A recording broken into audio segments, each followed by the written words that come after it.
요즘 크립토 시장 보면서 예전만큼 수익 내기가 왜 이렇게 힘들어졌지? 이런 생각 다들 한 번쯤 해보셨을 것 같아요. 네, 맞아요. 정말 많은 분들이 좀 허탈해 하시죠? 한때는 진짜 뭐 연 20%, 30% 수익률은 당연한 거 아니냐 이런 시절도 있었잖아요. 있었죠. 근데 지금은 상황이 완전히 바뀌었거든요. 그래서 오늘 저희가 바로 이 현상, 일드 마겟돈이라고 부르던데 이 게으른 수익의 종말에 대해서 한번 깊이 파고들어 보려고 합니다. 그렇죠. 그래서 오늘 던져볼 핵심 질문은 이겁니다. 과연 그 쉬운 수익의 시대가 정말로 끝난 걸까? 그리고 만약 그렇다면 그 대안으로 떠오르는 옵션은 뭘까? 이게 어떻게 우리한테 새로운 기회가 될 수 있을지 같이 한번 살펴보겠습니다. 좋습니다. 그럼 과거부터 한번 돌아가 보죠. 불과 몇 년 전만 해도 시장에 정말 듣기만 해도 설레는 그런 기회들이 많았어요. 제일 유명한 게 역시 김치 프리미엄 차익 거래 아니었을까요? 아, 맞아요. 그냥 한국이랑 해외랑 가격 다른 것만 이용해도 수익이 꽤 쏠쏠했으니까요. 네, 그것뿐만이 아니었죠. 새로운 프로젝트가 토큰 그냥 나눠주던 에어드롭 파밍도 있었고요. 또 자금만 넣어두면 보조금을 막 주던 TBL 파밍도 있었잖아요. 아, 맞다. TBL 파밍. 제가 기억나는 게 2021년 디파이 붐일 때는요.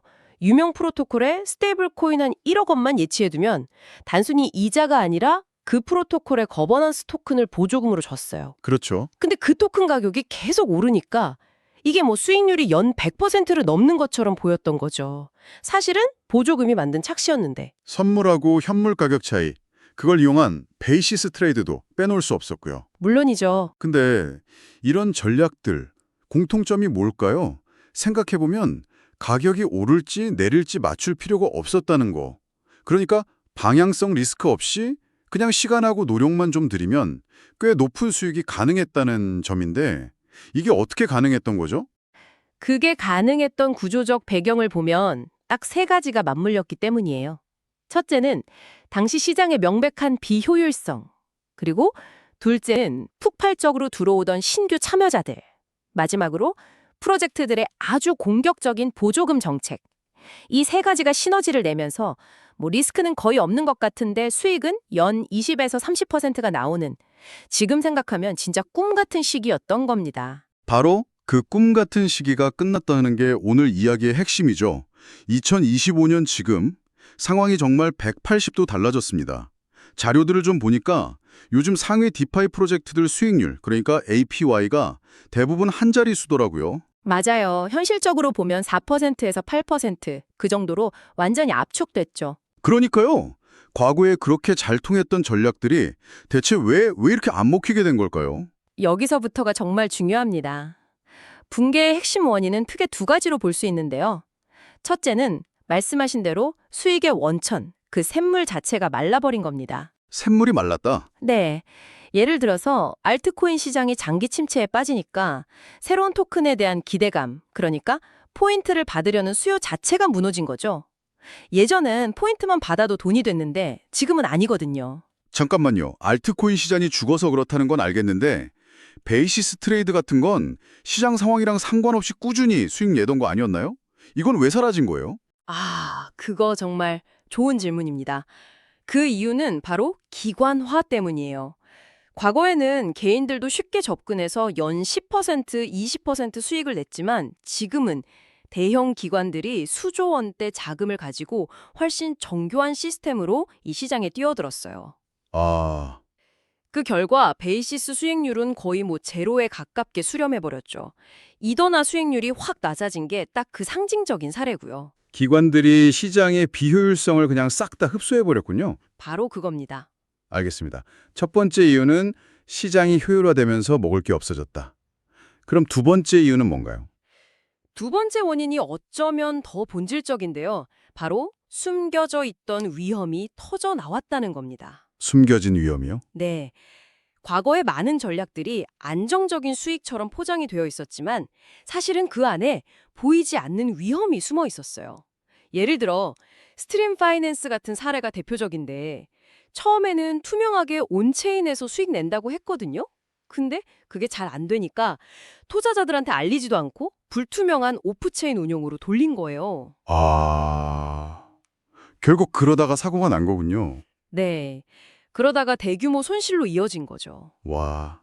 그러니까 겉보기에는 안정적인 수익을 주는 것 같았는데 그 수익을 만들기 위해서 뒤에서는 어떤 위험을 감수하는지 아무도 몰랐던 거네요. 그렇죠.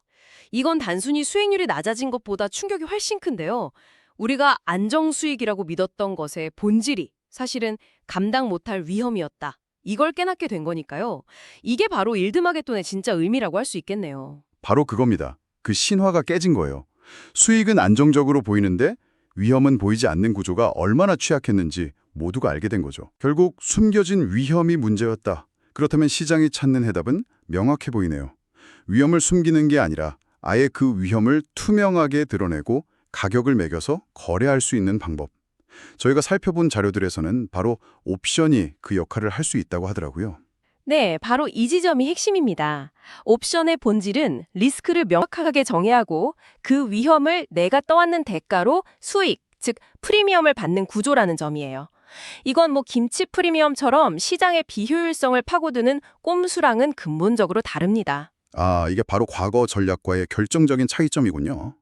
김치 프리미엄 같은 건 경쟁자가 늘어나면 결국 사라지는 뭐랄까 제로섬 게임에 가까웠잖아요. 맞습니다. 근데 옵션은 다르다는 말씀이시죠? 네, 완전히 다르죠. 옵션은 위험이라는 상품 자체를 거래하는 시장이에요. 비유를 하자면 보험회사랑 비슷해요. 보험회사요? 네. 보험회사가 보험 가입자가 늘어난다고 사업을 접지 않잖아요. 오히려 가입자가 많아질수록 리스크가 분산되고 시장이 더 안정적으로 커지죠. 옵션 시장도 마찬가지예요. 참여자가 늘고 유동성이 풍부해질수록 더 건강해집니다. 드디어 크립토 시장에 지속 가능한 수익 모델이 생겨나고 있다는 신호인 거죠. 좋습니다. 그럼 옵션으로 어떻게 구체적으로 수익을 낼 수 있는지 막연하게 어렵다고만 생각하셨다면 이번에 개념을 확실히 잡아가시면 좋겠네요. 가장 대표적인 전략 3가지를 한번 살펴보죠. 첫 번째는 커버드 콜 전략입니다. 가장 기본적이면서도 정말 많이 쓰이는 방법인데요. 개념은 이렇습니다.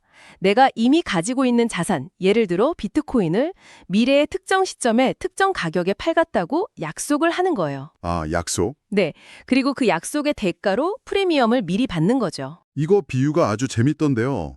아직 체결되지 않은 지정과 매도 주문에 대해 미리 돈을 받는 것과 같다. 하하, 맞아요. 딱 그 비유가 정확합니다. 제가 만약에 비트코인을 1억에 팔려고 주문을 걸어두면 그게 체결될 때까지는 아무 수익이 없잖아요. 그렇죠. 근데 커버드 콜은 그 기다리는 시간에 대한 보상을 미리 받는다는 거군요.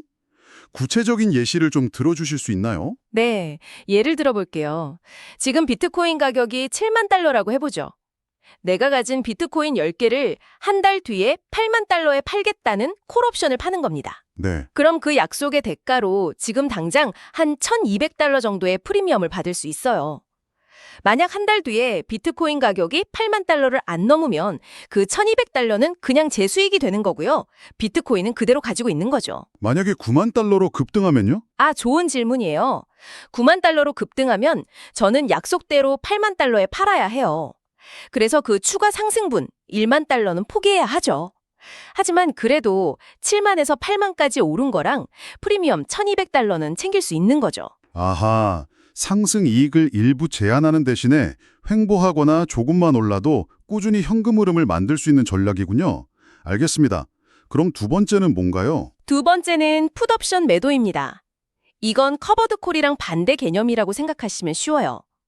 특정 자산을 미래의 특정 가격, 보통 지금보다 낮은 가격에 사주겠다고 약속하고 그 대가로 프리미엄을 받는 겁니다. 이것도 비유를 들어보면 어차피 이 가격까지 떨어지면 살 생각이었는데 그 기다리는 동안 돈을 버는 구조다 이렇게 볼 수 있겠네요. 정확합니다. 이것도 숫자로 설명해 주시면 이해가 빠를 것 같습니다. 좋습니다. 다시 비트코인이 7만 달러인 상황.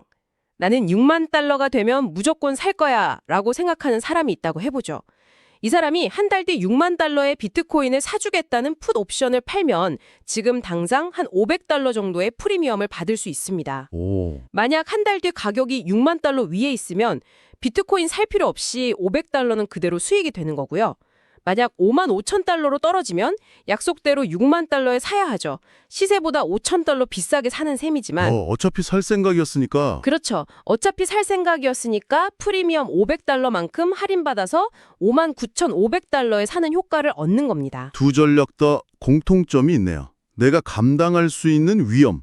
그러니까 이 가격에 팔아도 괜찮아. 또는 이 가격에 사도 괜찮아. 라는 명확한 기준을 가지고 그 위험을 파는 거군요. 바로 그겁니다. 근데 그 프리미엄의 크기는 뭐에 따라 결정돼요? 좋은 지적입니다. 프리미엄은 주로 두 가지 요소에 의해 결정돼요. 하나는 만기까지 남은 시간, 다른 하나는 시장의 예상 변동성, 이걸 내재 변동성이라고 부르거든요. 내재 변동성? 네, 시장이 앞으로 가격이 크게 요동칠 거다 이렇게 예상할수록 즉 내재 변동성이 높을수록 위험이 크다고 봐서 프리미엄 가격도 비싸집니다. 알겠습니다. 마지막 세 번째 전략은 조금 더 복잡해 보이는데요.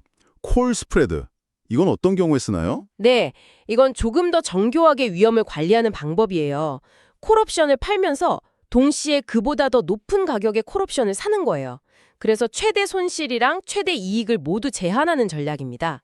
양쪽을 다 막는 거군요. 맞아요. 예를 들어 8만 달러 콜 옵션을 팔아서 프리미엄을 받지만 동시에 8만 5천 달러 콜 옵션을 사서 혹시 모를 무한한 상승에 대한 리스크를 막는 거죠. 이렇게 하면 받는 프리미엄은 좀 줄어들지만 위험 곡선이 훨씬 완만해지거든요. 그래서 기관들이 좋아하는 거군요. 네, 그래서 기관 투자자들이나 예측 가능한 수익률을 목표로 하는 구조화 상품을 만들 때 가장 선호하는 안정적인 전략입니다. 자, 이런 옵션의 부상은 단순히 새로운 투자 전략 하나가 나왔다. 이걸 넘어서는 것 같아요. 크립토 금융시장 전체의 패러다임이 바뀌고 있다는 신호로 해석할 수 있을 것 같은데 특히 아주 상징적인 사건이 있었죠. 2025년 8월에 세계 최대 거래소 중 하나인 코인베이스가 최대 옵션 거래소 대리빗을 인수한 사건 말입니다. 네, 이건 그냥 한 회사가 다른 회사를 샀다 이런 수준의 이야기가 아닙니다. 시장의 가장 큰 플레이어들이 옵션 시장의 중요성을 인지하고 기관 자금을 끌어들이기 위해 본격적으로 참여하기 시작했다는 아주 강력한 증거죠. 개인 투자자 중심에서 기관 투자자 중심으로 넘어가는 중요한 변곡점이네요. 맞습니다. 그 말씀이 정말 흥미로운 지점인데요. 과거에는 우리가 돈을 내면서 그러니까 펀딩비를 내면서 투자를 했는데 이제는 돈을 받으면서 프리미엄을 받으면서 위험을 관리하는 쪽으로 시장의 무게중심이 옮겨가고 있다는 거잖아요. 정확합니다. 이건 완전히 역할이 뒤바뀌는 거죠. 네. 과거의 무기한 선물 트레이더들은 레버리지 포지션을 유지하기 위해 비용, 즉 펀딩비를 지불하는 쪽이었어요. 하지만 현재의 옵션 판매다들은 정의된 위험을 떠안는 대가로 보상, 즉 프리미엄을 받는 쪽으로 이동하고 있습니다. 시장의 중심이 비용을 내던 쪽에서 보상을 받는 쪽으로 옮겨가고 있는 겁니다. 와, 이건 크립토 금융이 그냥 투기적인 레버리지 중심에서 리스크를 체계적으로 관리하고 이전하는 성숙한 금융시장으로 진화하고 있다는 뜻입니다. 전통 금융시장에서도 선물 시장보다 옵션 시장 규모가 훨씬 크다고 하잖아요. 그렇죠. 그 이유가 리스크를 거래하고 이전하려는 수요가 단순한 방향성 베팅 수요보다 훨씬 크기 때문이라고요. 이제 그 현상이 크립토에서도 본격적으로 나타나기 시작한 거군요. 그렇습니다. 이제 시작 단계라고 볼 수 있습니다. 그렇다면 한 가지 궁금한 점이 생깁니다. 옵션을 통해서 시장의 변동성을 파는 참여자들이 점점 더 많아지면 과연 크립토 시장의 변동성 자체는 앞으로 어떻게 변하게 될까요? 이게 또 어떤 새로운 기회와 리스크를 만들어낼까요? 매우 중요한 질문입니다. 이론적으로는 변동성을 파는, 즉 옵션을 매도하는 참여자가 많아지면 시장의 유동성이 공급되면서 변동성 자체는 점차 줄어드는 효과가 나타날 수 있어요. 오, 그럼 좋은 거 아닌가요? 네, 크립토 시장의 고질적인 문제였던 그 극심한 가격 변동이 완화될 수 있다는 긍정적인 측면이 있죠. 이건 시장을 더 안정시키고 또 새로운 보수적인 투자자들을 끌어들이는 선순환을 만들 수 있습니다. 하지만 부작용은 없을까요? 다들 비슷한 전략을 쓰게 되면 오히려 새로운 위험이 생길 수도 있을 것 같은데요. 물론입니다. 만약 대다수의 시장 참여자들이 비슷한 구조의 옵션 매도 전략을 구사한다면 예상치 못한 극단적인 시장 충격이 왔을 때 모두가 동시에 손실을 보고 포지션을 청산해야 하는 그런 시스템 리스크가 발생할 수도 있죠. 2008년 금융위기 때처럼요. 비슷합니다. 특정 파생 상품의 리스크가 집중되었던 것처럼요. 그래서 옵션 시장의 성장은 크립토 시장의 성숙을 의미하지만 동시에 우리는 새로운 차원의 리스크 관리에 대해 고민해야 하는 단계로 접어들었다는 뜻이기도 합니다. 그럼 오늘의 이야기를 한번 정리해 보겠습니다. 일드마겟돈은 크립토 시장의 위기가 아니라 시장이 한 단계 더 성숙해지는 과정에서 나타나는 자연스러운 전환점이다. 이렇게 볼 수 있겠네요. 네. 광후에 숨겨진 위험을 담보로 한 불안정한 수익의 시대는 저물고 이제 명확하게 정의된 위험을 거래하는 시대가 오고 있는 거죠. 맞습니다. 앞으로 크립토 시장에서의 수익은 얼마나 정확하게 위험을 측정하고 설계하고 또 그것을 팔 수 있는가, 여기에 따라 결정될 겁니다. 그리고 그 핵심 도구가 바로 옵션이 될 가능성이 매우 높습니다. 마지막으로 청취자분들이 생각해 볼 만한 질문을 하나 던지면서 마무리하면 어떨까요? 좋은 생각입니다. 오늘 저희는 변동성을 파는 입장에서의 기회를 이야기했잖아요. 근데 여기서 한 걸음 더 나아가서 이런 질문을 던져볼 수 있습니다. 시장 전체의 변동성이 정말로 낮아진다면 오히려 그 낮은 변동성이 다시 폭발하는 순간에 베팅하는 것이 새로운 기회가 될 수도 있지 않을까요? 아, 역발상이네요. 네, 변동성 자체를 하나의 자산으로 보고 거래하는 시대가 온다면 당신은 어떤 포지션을 취하시겠습니까? 이 질문에 대한 답을 고민해 보시는 것이 앞으로의 시장을 이해하는 중요한 열쇠가 될 겁니다. 시청해 주셔서 감사합니다.